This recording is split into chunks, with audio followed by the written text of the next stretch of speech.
મહારાષ્ટ્રના પુણેમાં રવિવારે રાત્રે એક ભયાનક માર્ગ અકસ્માત સર્જાયો હતો અને આ અકસ્માત નગર કલ્યાણમાં હાઈવે પર રાત્રે સર્જાયો હતો અને જેમાં 2 બાળકો સહિત લોકોના મોત થયા છે અને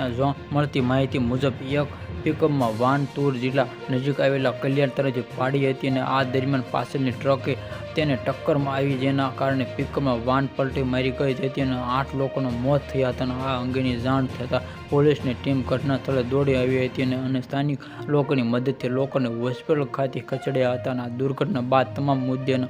ઓતુર જિલ્લામાં હોસ્પિટલમાં ખસેડવામાં આવ્યા હતા અને પોલીસે મૃતકો પરિવારને આ દુર્ઘટના અંગે જાણ કરી હતી અને હાલ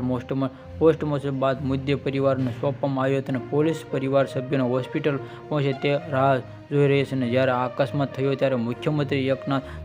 શિંદેનો કાફલો ત્યારે પસાર થઈ રહ્યો હતો અને આ પછી સીએમ એકનાથ શિંદે તેમનો કાફલો રોક્યો. આ ઘટના સ્થળે હાજર પોલીસ અધિકારીઓ પાસેથી અકસ્માતની માહિતી મેળવીને મુંબઈ મુખ્યમંત્રીના કાફલા એમ્બ્યુલન્સમાં તમામ ઇજા હોસ્પિટલ મોકલ્યા હતા.